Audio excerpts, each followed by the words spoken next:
Hey, hey, hey, wait, welcome back, everybody. Welcome to the combo. We are excited. I am excited that you joined me today. My name is Agner Madrano. You have logged into Off the Block. And it's called Off the Block because we're off the block. But we haven't left the block. We still go back to the block sometimes. There was somebody told me in the comments, he says, I'm off the block, but I still go back to the block. Well, that's good, but just don't stay in the block and you'll get caught up in the block. But I just want to thank everybody, all my subscribers. Don't forget to subscribe and like and comment and all that. You know, all the good stuff that everybody says it before they start the podcast. All right. So real quick, this is my story today. I want to share with you guys. Many of you guys probably seen some of the videos and the interview that I did with Rene Enriquez. I want to share my story, how I met him, No, I wasn't in the 4 yard, the 180 or 270, or I wasn't walking the yard, none of that, okay? And Rene, actually, he's even signed my book. Some of you guys probably read that this book is called The Black Hand, right? Many of you guys probably heard of this book. And he tells like different stories, and there's different point of views about Rene Enriquez. Some people don't like him, some people hate him, some people don't care about that person, that's him, Rene Enriquez, right? And many of you guys heard his stories and all that. And people always say, man, he sounds like a cop, and you know what? He does, he really sounds like educated individual. I have another friend, his name is R. Blajos, R. Conejo Blajos.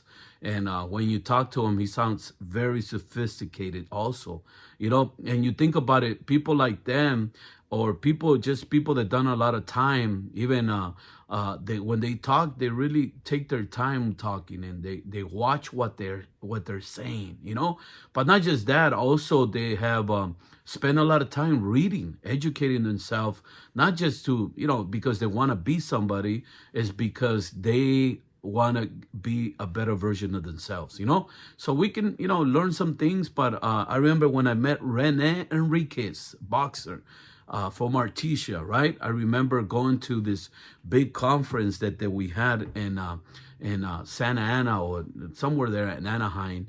And I remember we were having this conference and all that.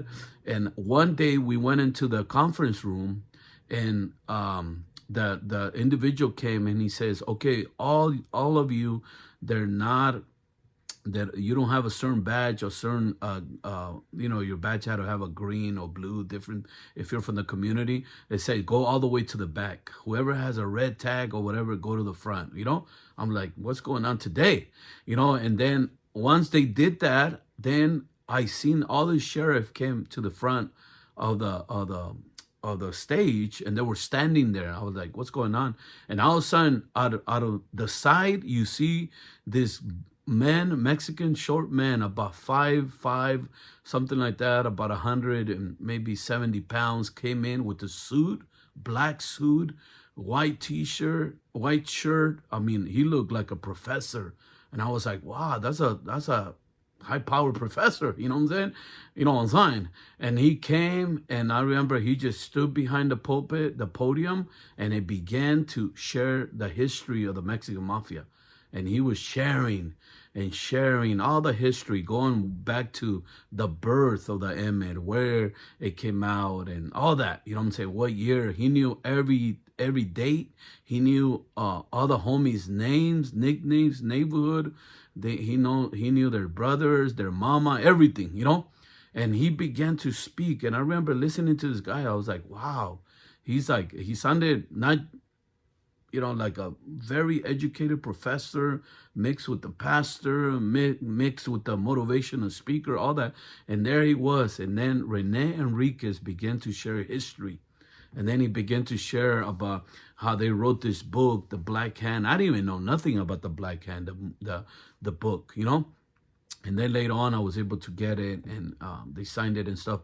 And I remember once he was almost closing his speech, he said, and by the way, I am Rene Boxer Enriquez, and he showed his handcuff, and he says, I'm still serving a 2 life sentence and all that.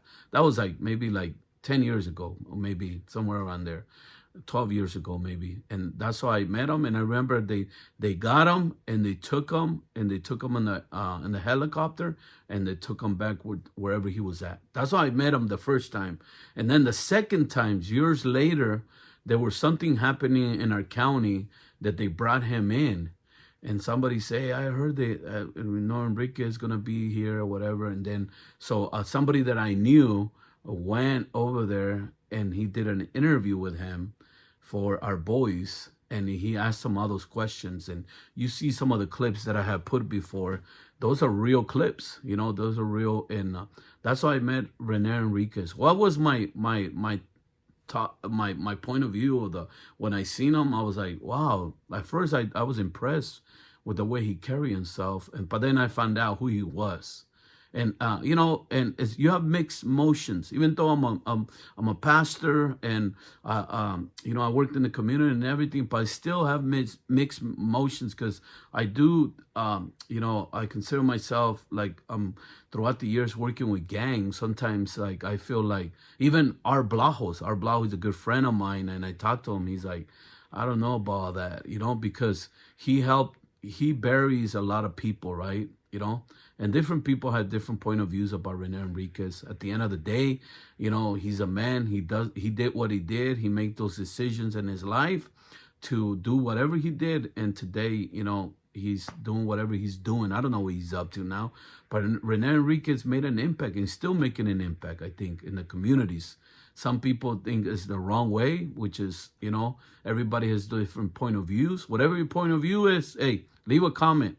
I ain't mad at you, but that's I felt. I felt like, well, it's good that he got out of all that, but I felt like maybe it's not good that he's doing all this and burying people more, because at the end of the day, how many guys know that I've learned that things will always come around. If you don't get caught today, you'll get caught tomorrow. Something will happen eventually, because that's part of the cycle of a criminal life, So when I met Rene Enriquez, tell you what, I was impressed. Then I went and read his book. If you're a young kid, don't read his book, please, because all it is just talk about, the stuff from the Mexican mafia and his lifestyle. But I encourage you, if you want, you're a professor, you're a teacher, school principal, whatever you are, they're watching this, read that book. It's called the Black Hand, okay, by Rene Enriquez, right? It's a good book to read. Another book that I have read throughout the years is called Loyalty, Betrayal, and Betrayal. And then another one that I read throughout the years is called The Mexican Mafia. And there's another one called The Mexican Mafia Encyclopedia, okay? So if you want to know like some more about that, get knowledge on that, you can do that if you like, okay? But that's my experience. When I met Rene Enriquez, I was impressed the way he spoke and everything. And later on, I found out what he was all about. There was a lot of mixed feelings about all that money that the state of California was spending in flying in Rene, Boxer Enriquez, to conferences and giving him all these privileges, and then taking him back. Just a trip on a helicopter, that was thousands of taxpayers' money, right? But yeah, that was my story. I remember when I met Rene Enriquez, I was impressed the way he spoke, and most of all, I seen that he had a lot of knowledge, and people say, how come big homies, they look or they sound like professors? Because, a lot of times those are people that educate themselves. They educate themselves, and they could be probably CEOs and business owners, and that's what it's all about, right? It's about how can you make yourself better, and also it's about educating yourself and even speaking better, walking different, dressing better, dressing different, it's cool to see the involvement in individuals. So I want to encourage you, just make yourself better, be a better version of you. How can I be better? By reading books, whatever helps you. I read books. I read the book of books, right? But also it's good to read other books to make yourself better. Always have the mentality, how can it be better in everything that I do? I'm telling you, you want to be a leader, you got to be a reader, right? You want to make a difference, study and make your, make yourself knowledgeable about the whatever your niche is. Whatever the niche is, go for it. Pursue your dreams, and I'm telling you, something great will happen. Okay, so I just wanted to share you my experience meeting or just introducing to Rene Enriquez back in the days. Okay, thank you. That'll be my story, my video for today. Have a great day, and remember, don't just have a great day, but make it into a good day. You have the power. Thank you.